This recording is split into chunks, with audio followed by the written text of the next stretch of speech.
meeshaa mana keessaa bitee mana ijaaree isatu na fuudhe moo aanatu fuudhin jedha. Meeshaa mana keessaa dirqama bitee mana ijaaree warqii quba shanitti na bitee na fuchuu qaba malee akkamittiin intala dubaraa ta'ee meeshaa mana keessaa bitee mana ijaaree nan fuudhen jedhamoo isatu na fuudhen jedha. Yooyyaa shama harka fuunee kabajamtoota daawwattoota keenya. Nageenyi koo kan jaalalaa kan kabajaa bakka jirtan marattuu isiniif haa ta'u. Akkam jirtu nagaa keessanii qaqqaaliif gaggaarii ummata chaanaalee koo ani nagaa koodha galanni waaqayyoof haa ta'u.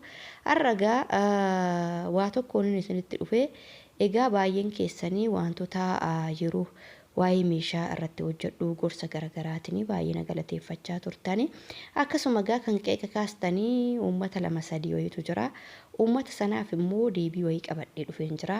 Gorsa ta'aa fi innis maayinni ijoolleen baay'een keessanii yeroo wanta jireenya keessan boruu yeroo Itoophiyaa galtan isin fayyadu jireenya keessan boruu isin gargaara jedhee yaadurrattani viidiyoo hojjedhu.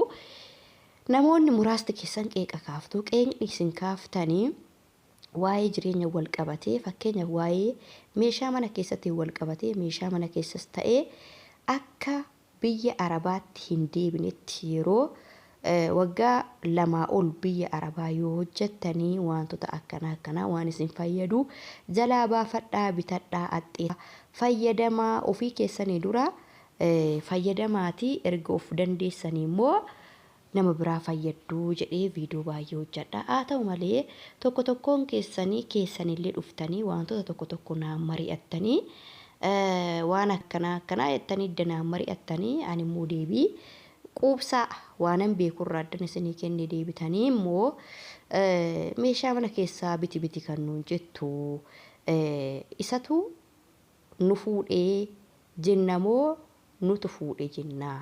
Yoo meeshaa mana keessaa nuti binnee nutu fuudhe jennamoo maalidha jettanii qeeqa kaastu jechuudha. Obboleewwan koo wanni isin beekuu qabdanii gaa'illi wanta salphaa miti. Gadi fageenya yoo hubattanii gaa'illi waan salphaa miti. Namoonni immoo shamarranii biyya Arabaa keessaa amma hojjechaa jirtan. Fakkeenyaaf fi abbaa manaa hin qabdu taanan jechuudha. Mana yoo ijaarrattes meeshaa yoo bitattes maallaqa qabaatte taanan jechuudha. Meeshaa bitattee mana yoo ijaarrattee gara biyya Itoophiyaa galtee immoo yoo gaa'ila godhatte meeshaan ati bitte sunis manni kee sunis fakkeenyaaf amma gaa'ila godhatte galtee waan ta'eef yoo kan namicha sanaa ta'e kan dirqama dhuunfaadhaan kan namicha sanaa hin ta'u kan keessan lachuu ta'a. Gaa'illi tokko dhaabbatee qabeenyi gargar miti jechuudha. Kana dirqama beekuu qabdu. Gaa'illi seeraa tokko dhaabbannaan qabeenyi keessan kan keessan lachuuti. Qabeenyi keessan kan ijoollee keessaniiti. Har'aa kan fakkeenyaaf fi of hin jijjiirre amma aanamma fakkeenya isinii fudhadhaa. Biyya Arabaa yeroo deemetti maatii koo jijjiiruuf osoo hin taane ofuma koo of jijjiiruuf biyya Arabaa deeme. Biyya Arabaa deeme galanni waaqayyoof haa ta'u aga waaqayyo na gargaaretti jireenya koo of jijjiirera.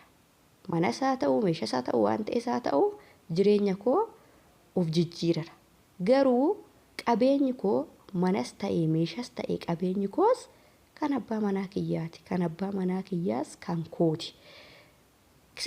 Isa bira immoo darbee qabeenyi keenya kan ijoollee keenyati. Kaalaas dhumate dubbiin.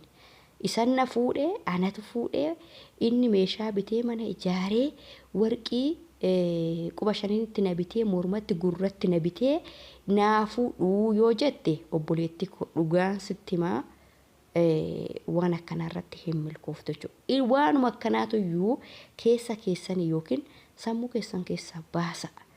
Bakka amma fakkeenyaaf fi warroon akkas jettan jechuudha. Viidiyoo dheengadda hojjedhee sanarratti koomentii baay'een dubbisaa ture. Koomentii baay'eetu jira. Garuu namoonni akkas jettanii namoota muraasa jechuudha. Namoota 5 hin caaltan lamaan keessan keessa waasaa birrana dubbistanii heddanaa mari'attanii meeshaa akkanaan bitadhaa maal jettanii deebitanii ani deebisni quubsaa isin kennaa isatu na fuudhe moo aanatu fuudheen jedhaa jettan deebistanii jechuudha.